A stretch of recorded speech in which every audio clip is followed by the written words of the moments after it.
Good morning, everyone. Today, let's join our friend Lucas on a very special day. It all starts in his bright and sunny bedroom. The birds are singing outside, and it's time to get ready for school. Lucas is a 7-year-old boy with a big heart and even bigger determination. He's putting on his favorite navy blue t-shirt, his comfy beige shorts, and now, it's time for the sneakers. But oh dear, these shoelaces are so tricky. Lucas frowns as he fumbles with the loops and knots. He pulls one way, then the other, but the laces just won't cooperate. They keep coming undone. He huffs a little puff of air, feeling a bit frustrated. His fingers feel all clumsy. It would be so easy to just ask for help, but Lucas wants to do this himself.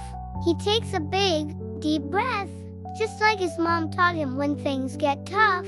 He looks down at his sneakers and says quietly to himself, "I can do this. I know I can." He tries again, this time a little slower, watching his fingers carefully. He makes one loop, then wraps the other lace around it, pushes it through the little hole, and pulls. It's a bit wobbly, but it's a knot. He does the other shoe, and this time it's even better. A huge smile spreads across his face. He wiggles his feet and the laces stay tied. He did it. Just then, his mom, who was watching quietly from the doorway, claps her hands softly. "Great job not giving up, Lucas," she says with a warm smile. "I'm so proud of you." Lucas beams, feeling proud of himself too. The first challenge of the day was a success. After a yummy breakfast, Lucas heads to the garage. His dad is there, surrounded by tools, looking puzzled at Lucas's bicycle. The chain has come off. "What's wrong, Dad?" Lucas asks. His dad points to the greasy chain hanging loosely. "Just a little bike trouble, buddy." The chain slipped off. Lucas's eyes light up. "Can I help?" His dad smiles. "Of course, I could use a good assistant." So, Lucas becomes Dad's super helper. He watches carefully as his dad shows him which tool is needed next. "Can you pass me that small wrench, Lucas?" Dad asks. Lucas picks it up and places it carefully in his dad's hand. Then, he grabs a cloth and stands ready. As his dad works the greasy chain back into place, Lucas helps by wiping away the extra grease. It's a messy job, but Lucas doesn't mind. He feels so grown up and helpful. Finally, with one last click, the chain is back on the gear. "There we go," Dad says, wiping his hands. "Let's test it out." Lucas hops onto the bike seat and rings the shiny bell. Ding ding. It works perfectly. He pedals a little, and the bike moves smoothly. He giggles with joy. His dad pats him on the back. "You know, your help made that so much easier and faster. Thanks, my little mechanic." Lucas feels a warm, happy feeling inside. Helping his dad felt just as good as tying his own shoes. Later that day, at school, it's puzzle time. The teacher hands out puzzles with lots of colorful pieces. Lucas loves puzzles, but this one is really hard. It's a picture of a big castle with dragons and knights. He tries to fit a blue piece next to a green one, but it doesn't match. He turns it around, but it still won't fit. He looks around the classroom and sees some of his friends are already finishing their puzzles. One girl has her whole castle built. Lucas starts to feel a little unsure. Maybe this puzzle is too hard for him.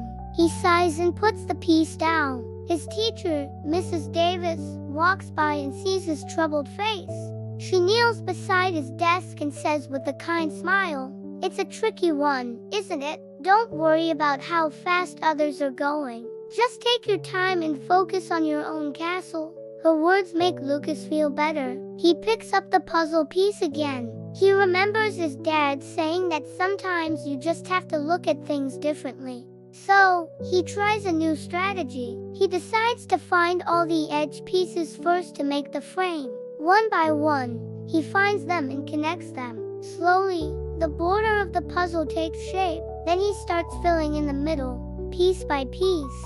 The blue sky, the gray castle walls, the fiery red dragon. It's all coming together. And then, He finds the very last piece. It's the flag for the top of the tower.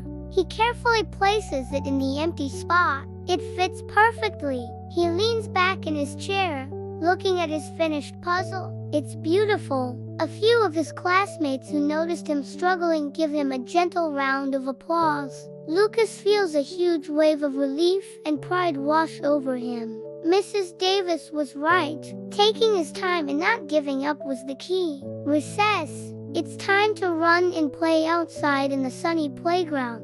Lucas is chasing his friends, laughing and shouting. It's a game of tag, and he's super fast. As he's running, he sees another boy from his class trip and fall on the soft wood chips. The boy sits up, looking surprised, with tears welling in his eyes. He rubs his knee, which is a little scraped. The other kids keep running, not noticing what happened, but Lucas stops. He remembers how it feels to fall down. He walks over to the boy and holds out his hand. "Are you okay?" Lucas asks gently. The boy nods, but he still looks sad. "Here, let me help you up," Lucas says. He helps the boy stand and then carefully dusts the wood chips off his shorts and knees. "It's just a little scrape," Lucas says, trying to make him feel better. He sees the boy looks thirsty, so he runs to his backpack, grabs his water bottle, and offers it to him. "Want some water?" The boy takes a sip and gives a small, grateful smile. His tears are gone now. "Thanks," he says softly. "My name's Leo. I'm Lucas," he replies. "Want to play on the swings with me?" Leo's face lights up. "Okay," and just like that, the fall is forgotten. The two boys run off to the swings together, laughing as they try to see who can swing the highest. Lucas feels happy that he could help someone feel better. Making a new friend was the best part of recess. The school day is over, and Lucas and his mom are walking home. They decide to stop at the little corner store to buy some fresh fruit for a snack.